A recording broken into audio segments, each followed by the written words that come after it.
Hello, hello, hello, and welcome back to Death by Dragons. My name is Stephen, and I will be your humble, blushing host through this battle report, which was played at 2,000 points in real life with a real person, because, you know, I know I know people that will play games with me. I'm grasping. So, Kings of War, battle report, 2,000 points. And this was played my elves versus Simon's abyssal dwarfs. So we played this last week, and I'm going to have to apologise. There is quite a lot of guesswork in my battle report this week, because I got quite into the battle, it's fair to say, and couldn't remember what the bloody hell I was doing. So I took very sporadic photos, shall we say. So there is a photo for every round, just not like every single turn. You'll get the idea. We'll work it out together, and we get to the end in the end.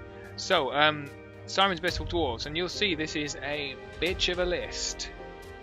Starts with 2 regiments of slave orcs. One has the banner of the griffin, one has brew of strength. 2 troops of gargoyles, 2 hordes of lesser obsidian golems, a troop of slave orc gore riders, a regiment of abyssal half-breeds with the chalice of wrath,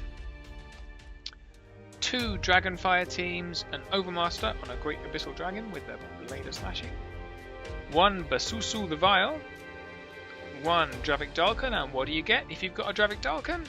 You get an Infernock. So if you don't know what an Infernock is, it is a giant defense 6 golem to go with your 2 hordes of defense 6 lesser golems. You also note that for an abyssal dwarf list, there's not many dwarfs in this list. You've got Dravik and you've got the Dragonfire teams. So, you know, it's not a... Oh, there is the lad on top of the dragon, but that is mostly dragon, to be fair. There is a lot of breath attack in this list. There's a lot of breath attack, a lot of chaff, and a lot of very tough units. A nice, solid core. You've also got a Basusu flying around being appalling, and a really fast regiment of half-breeds. So yeah, having read that list, it's fair to say it was brown trouser time for me and my elves. Here they are again, so this is the same elf list I took to my last battle. With its 2 regiments of archers, the horde of tall spears, 2 regiments of shamblers as chaff, 2 hordes of dragon riders, a standard bearer, a mage with Alchemist's Curse, a Bane Chant, a Little Prince, and a dragon with the Boots of Levitation. That's my 2,000 point list. So, we played this directly after the last battle report, so if you think that this layout looks familiar, that's because it's exactly the same, because we couldn't bother to move it around. I would play in real life, I've just laid it out in Universal Battle to make it easier for you. There's no models, no pictures of models in this report, for which I apologise. However, you've seen all my models already, and Simon's only just got this army, so none of them are painted. I've got to say, they do still look pretty impressive on the battlefield, but none of them are painted. So, on the battlefield we have 2 height 4 forests, a height 2 hill, 3 height 4 buildings as blocking terrain, and then a selection of walls and flat cover. Alright, so quite a busy battlefield. Again, I don't like it, because I think it's a big, nice, open killing field on the left and a horrible zone on the right that nobody wants to go into. But it is what it is. Okie dokie. So, this is what it looks like. So you can see the battlefield is the same. This is our deployment. With an arrow at the top. I wonder why. Oh no, yes, it'll come in a minute. That's just my poor skills at technology. So on the left you've got Basusu the Vile, supported by a regiment of slave orcs. That's the first lesser obsidian golems. There's Infernock. There's the other obsidian golems. So really very much not looking forward to meeting that trio of bastards. 2 regiments of gargoyles, or troops of gargoyles behind them. There you go. There's the 2 dragonfire teams. I think Dravik Dalkan's in there somewhere. I can't see because Infernock's so massive. But I think he's hiding behind it. It would make sense. There's the other slave orcs. The overmaster on the greater winged dragon is hiding behind that building. And there's your slave orc gore riders. and the abyssal half-breeds. It's worth saying the scenario was push. So push is where there is one token in the center, and whoever controls that token in the battle gets 2 points. And then there are 3 tokens on your highest value troops. So I'll show you where they are in a bit. So for my deployment, it's pretty much the same as I did last time because I liked it. I got my 2 archer regiments on the hill. One of them's already halfway on the hill, the other one isn't. There's the Dragon Riders behind them, Prince and a Standard Bearer, and a Mage next to them. There's the Tall Spears with the Dracons next to them, and the 1st Forest Shambler Regiment in front. And on the right hand side we've got the 2nd Forest Shambler Regiment and a Dragon. So that is a change I made. I moved the Dragon over from the left to the right just to be, because that's where he's going to be anyway. Might as well. So the tokens, the most valuable units on his side were the Lesser Obsidian Golem, the the Dragon, and the Abyssal Half-Breeds. This Half-Breed is actually the same price as the Lesser Obsidian Golems, so I had the choice of which to give the token to. Unsurprisingly, I gave it to the ones that weren't Defense 6. On my side, it's the Dragon Riders and the Dragon. And there is the central token. It's not exactly central because there happens to be a building on the centre and it has to be 3 inches away from any blocking terrain. So that's the layout of the battle. So, first move was vanguarding. So my troops vanguarded up to just outside charge range, which is normal. And I have to apologise from now onwards because my photo taking really went down the toilet as I completely forgot to take photograph at the end of the first set of movements. So Simon won the roll to move, to go first. Oh no, he win? I won, and I asked him to go first. Yeah. Which he did, and I didn't take a picture of it. So at the end of turn 1, now this is how the battlefield looks. So what I'll do is I'll go through everything that happened,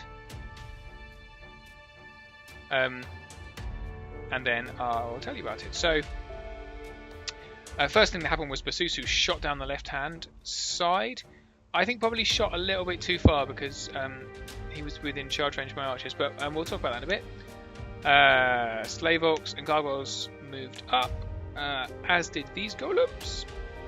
And these guys all moved forward a little bit to just outside charge range of the Shamblers. Now I'm not sure I would have done that. Because the Shamblers really, they're not a huge amount of threat. I mean, they're 9 attacks on 3, so you know they're nothing to be trifled with. But really, what you wanted to do was shove some chaff in their faces and stop them being a pest. Whereas actually, he stayed back, and a lot of his units are tougher than those golems. But there is the threat of the Dracons kind of standing behind them, so maybe something that you don't mind losing. I don't know anyway, but that's how it went. On my side, so as I said, the archers charged Basusu, hoping to put some damage on him. But luckily for Simon they didn't, so he was undamaged by a bunch of archers trying to poke him with a bow, which is fair enough. The Dracons then moved and turned to support, and as did the Prince, so I was trying to lock down Basusu with that Prince, who's much more likely to hit him.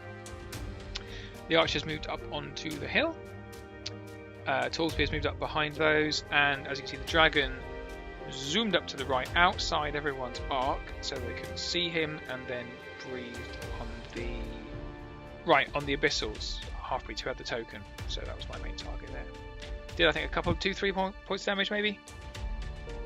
The other Dracons then moved over to support the Shamblers.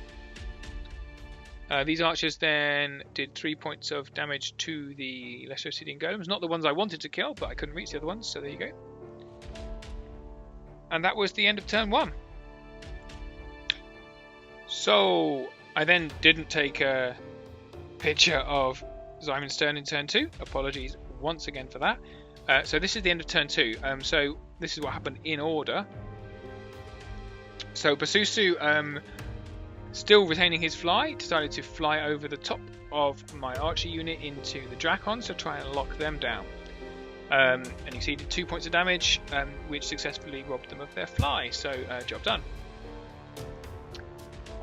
The Gargoyles on the left then charged up and flank charged my archers. but didn't manage to kill them. I think they dropped a few points of damage, but didn't manage to waver or kill them. However, they then couldn't shoot for the next turn, so good job. And that's the combat there. So you see Basusu into the Dracons and the Gargoyles into my Archers. Then these Slave Orcs moved up. All 3 units of Golems moved up.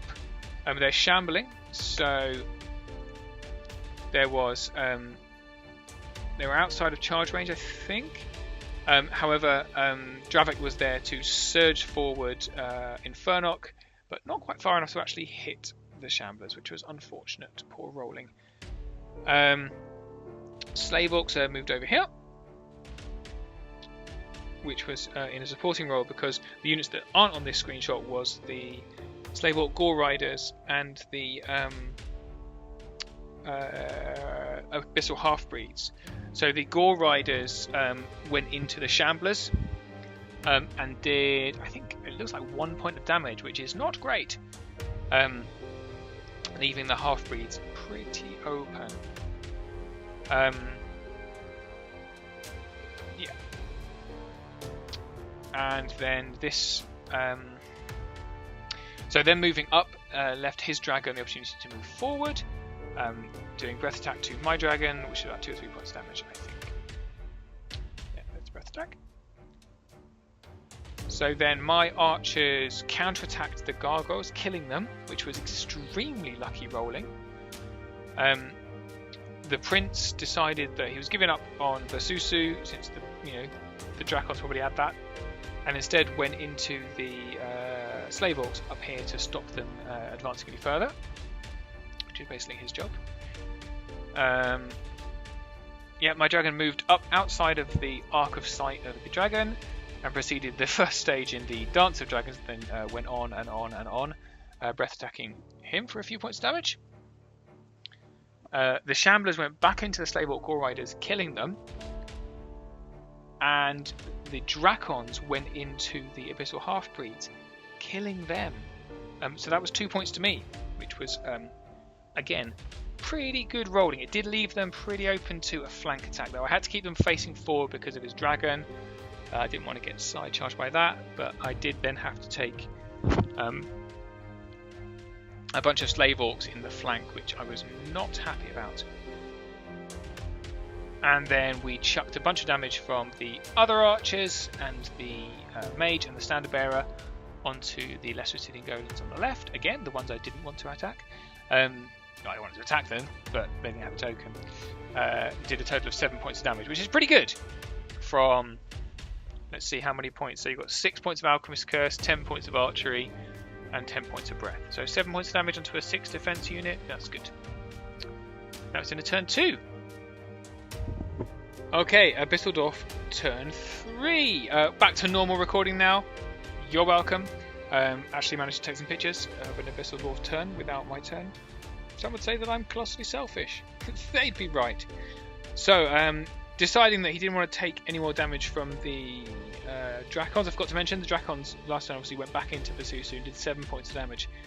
Basusu is not that hot on nerves, so I don't think he liked that. So he decided to hop over and try and do him my standard bearer, but he only managed 2 points of damage. So go standard bearer. I'm fending him off with a bit of cloth there. Prince didn't really fare quite so well, as the 2 Dragonfire teams unleashed hell and obliterated him in a turn. Not great. The golems then turned, the golems on the left, the ones I've been shooting at, turned to face the inevitable charge from Dracon next turn. And then Infernok and the other golems multi-charged into my Tall Spears. Luckily only doing 7 points of damage, which was pretty great for me. Poor rolling for Simon. Then the Slave Orcs flank charged my Dracons, which was extremely painful, but only did 1 point of damage. So, Slave Orcs, they're terrible. And then the Dance Dragons continued on the side. So his dragon popped over here outside of my sight and did a few more points of damage to my dragon. Okay. So then, elf turn 3. So my archer regiment on the side decided to flank charge the slave orcs over here, and I can't see how many points of damage. Some damage, not a great deal, but some. 20. You know, archers are in the flank. It's not nice. 20 points, 20 attacks, even on 5s is good. It's a good amount of damage. So a few points of damage there into the orcs, but didn't wave or rout them. The Dracons took the challenge of these golems and went right into their front, bringing their damage up to 11, which is nice, but didn't get a waiver. And I've put here that the other archers and these 2 casters kind of unleashed on Inferno, but there's no damage on him. So I'm not actually sure what they did. If I'm honest, I think maybe Bane charged it instead of... Bane charged the tall spears possibly instead of attacking Inferno. Whatever, they whiffed. Whatever they did went horribly wrong. And then we went... so counter-charged into the golems, the ones I actually wanted to kill. 3 points of damage. 3 points of damage off of 30 attacks. Think about that for a second. Tough unit. On the right-hand side, the Shamblers went into the side of the Slave Orcs, bringing them up to 7 points of damage. The Shamblers doing good work. The Dracons then popped around the side, not really deigning to, or being bothered to attack the Slave Orcs, but very keen on ramming something sharp up the arse of some golems next turn. And a bit more dancing over here, and a bit more breath attacks, and a few more points of damage. It's chipping away each other basically, but it's dragon for a dragon. He's not attacking me anywhere else in the field, so you know it's fine. And that was elf turn 4. Sorry, elf turn 3. So abyssal dwarf turn 4. This is when it got really interesting for me. So the slave orcs and the golems multi-charged my Dracon unit. Now slave orcs suck, however golems don't, and the pair of them did enough damage to wipe them out, which is very sad, and brought Simon up to 2 points, so 2 points each now, which is a draw so far. And then Inferno and the Golems multi-charged my already quite heavily wounded Tall Spears, and you can see they did 20 total points of damage, so an additional 13 points between the two of them onto the Tall Spears. They're only 22 nerve units, so he needed a double 1 to not take them off the board. And guess what, kids? Guess what? Double 1. Down on the bottom, those are the Clash of Kings dice down the bottom, by the way, where it says hold is a 1. So double 1 them. To my glee, to Simon's disappointment. So I'm not sure it was like a game-changing double 1, but it was fun for me. So yeah, so they stood steady in the face of giant golems attacking them. Very unfortunate for the golems that are now facing the rear with a giant unit of Dracons ready to jump into them. So possibly game-changing. I think he'd pretty much had enough of dancing with my dragon over here, so chucked his dragon this way to try and get out of my way, I assume. I don't think why he didn't go at double. There must have been a reason. I can't think of it now, because leaving him there is leaving well within range of my dragon. But anyway, so then elf turn 4. And I am confused again. So I've put on this that the archers and magicians and various people unloaded into this unit, but looking at, they don't seem to have any more damage. And I cannot believe, again, did I really miss that hard? Did I? It's possible. Oh no, hang on. Where's the slave orcs gone? Yeah, look, there's some slave orcs there. There's no slave orcs there. I think I unloaded into the slave orcs and killed them. That's what's happened. Yeah. So I think the arrows went into slave orcs, and that golem unit just kind of sat there. Dracons and the tool spears, multi-charged Infernox, so 36 points of Dragon Riders on 3s and let's see, 3s and 4s, 3s and 3s, along with 30 points in the front on 4s and 5s if I did the main chant. Yeah, anyway, he died. Poor Inferno. Annoyingly, not one of the most valuable units, so again, no extra points to me. So still 2 all at this point. And the dragon just blasted a little bit more, so at that point his dragon up to 7 points of damage, and still not wavered. So that is what it is. Okay, so again, and I apologise, things were getting quite tense at this point. I didn't take photographs at the end of the Abyssal Dwarf turn 5. This is the end of Elf turn 5, so the end of everyone's turn 5. But I'll tell you what happened. So, this unit of Obsidian Golems went back into the Tall Spears, and unsurprisingly, given they already had 20 points of damage, killed them. They then turned to face the right, where the dragon was, as you can see.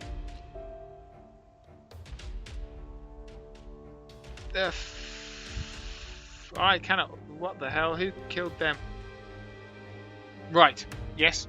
The other unit of Obsidian Golems, who was still alive at the beginning of this turn, countercharged my Drakon unit that had come in and killed them, which was really annoying because that was another 2 points. So at this point, it is 4-2 to Simon.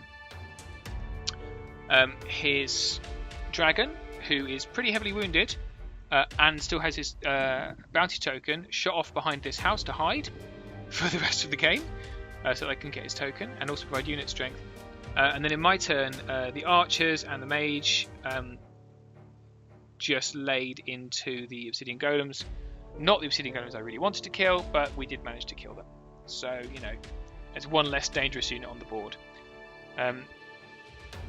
And that is the end of turn 5. So there's 1 turn left now, and it's a 4-2 to Simon. And don't forget, whoever controls that central token gets another 2 points at the end of the game.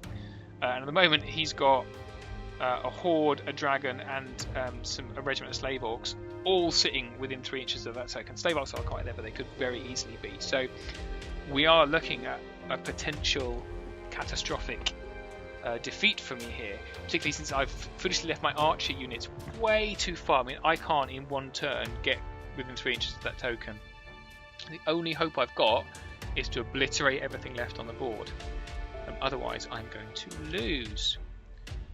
Yeah, so my dragon moved over, ready to do just that next turn. And then end of turn 6. So again, it was very exciting. Very exciting. So exciting that I've forgotten to... I've left a skull in the middle there. I'll tell you what that is in a minute. So end of turn 6, his Dragonfire team moved up to attack my archers, but didn't do anything. The other Dragonfire team moved up and killed my Standard Bearer, which is what that little skull was. So Standard Bearer is now out of action, which is annoying, because he is a nice little damage unit with the Diadem of Dragonkind. Oh yeah, I think the dragon also breath attacked him, just to make sure that he was properly dead. So in my turn, both archer units and the mage unleashed onto the dragon, killing it. Right, this is interesting. So the 2 interesting things about this. One is that I didn't initially move the mage up, because I was convinced that Alchemist Curse had an 18-inch range. So I came to do it and they went, I don't think it's in range. And I went, yeah, I measured it, it's 18 inches. And they went, it's 12 inches for Alchemist Curse. But Simon is such a nice guy that he let me move him, despite the fact we were well out of the movement phase. And given the fact that those extra few points damage could well have been the difference. I don't know if they were the difference, I can't remember. But, you know, really nice sportsmanship and a really nice guy. So the archers and the Alchemist Curse basically killed his dragon, which is great because he had a token, but because it's only a ranged attack, I only get 1 point for it. So at this point, it's 4-3 to Simon. So absolutely critical then that my dragon, who comes in, kills these golems, because that would have put me at a 5-4, not counting the token in the middle. Alright, so in comes the dragon. It's 10 attacks, I think 10. Yeah. Put it this way, that's the roll. So 11 points of damage onto the golems. It's enough if I can get a decent roll, and I rolled a 3 on the nerve dice. So at the end of turn 6, it's a victory to Simon, because he's got 6 rather, because he's got control of the central token as well. So 6 points to 3. So we roll for turn 7, and as you saw then, a little tiny 1 on top of the 6 shows that we've got a turn 7. You also notice the chess clock. So this is another point about how nice Simon is, because we were doing this on the clock, and you can see at the end of turn 6 he's got 2 minutes 28 left. I've got 1/7 of a second, which actually ran out in turn 5. So strictly speaking, if we were clocking it, I lost anyway. But anyway, turn 7. So then turn 7, everything relied on this. So first off, he went into my dragon and did some more damage, but not enough to kill him. The Dragonfire teams moved up and did some damage, not enough to kill my mage, but it was enough to kill my archers. The remaining archer unit did for the slave orcs, and my dragon, yay, killed the golem. So at that point I had 2 melee victories and 1 range, that's 5 points, and he had 2 melee victories, 4 points, and no one had control. It was a 5-4 to me, I think. Yeah, but anyway, I rolled enough of an overrun basically to put my dragon directly on top of the central token, making it a 7-4 victory. Sorry about that. This is very poorly done presentation. I do apologise. I got really mixed up with all of the pictures and everything. So anyway, elven victory. Hurrah! Hurrah! Very, very close. Like, really close. It was a really good match. It was very exciting. I was sitting there at the end, and I was like really tense. I'm like that. I'm sitting here, you know, in the middle of Kidderminster, in a friendly game. This is really nerve-wracking. It came down literally to that single roll, because if I hadn't have wiped out his last unit of Obsidian Golems, he would have won, because he had control of the token and he had more victories than me.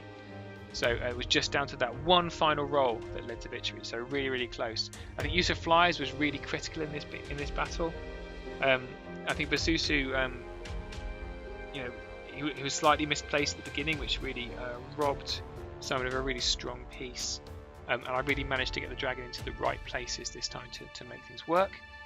Multi-charges played a strong role in this, but with so many high defense units in, only a multi-charge is going to take them out, basically. So pretty much every strong unit that got wiped out was multi-charged off, and setting those up is really tricky. And this is really a note for me: don't forget the objectives. You know, Simon quite cleverly put all of his strongest units right on top of that central objective and just kind of left them there. And then it was my game to kind of claw back, which I only just did through luck and happenstance rather than skill. So yeah. Really good game, really enjoyed it, can't wait for the next one. And that's it. So thank you for watching. Any comments down below, and I'll see you for the next one.